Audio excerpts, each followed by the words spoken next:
what's really great about what's happening in relapsed refractory follicular lymphoma now is that there are more and more treatment options available for patients.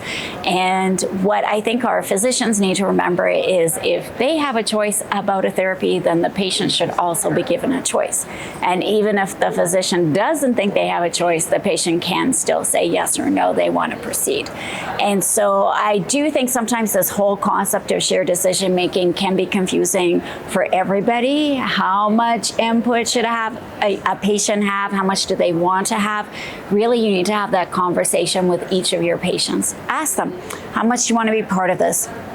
Explain to them, a lot of how patients participate is telling you about their life, about what's important to them in their treatment, what they've been through already, and they would definitely not like to happen again. So that kind of like those toleration levels of any new therapy. Our patients tell us when they're looking at a new therapy in follicular, they're looking at years that they will have of a remission or a response.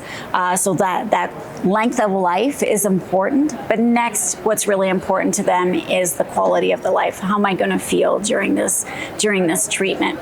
It's only after they look at those things. So if they have two kind of treatments with similar efficacy and similar side effect profile, then they'll start looking at method of administration and duration of treatment. Those things become more important as long as we're addressing upfront the length of life.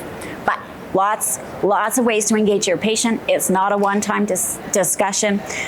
People's lives change over time, not just their lymphoma. So it's a constant discussion as you see your patients relapse over the years. Have the conversation again. See if their thoughts about how they engage and what's important to them on a new therapy is the same as it was in the beginning.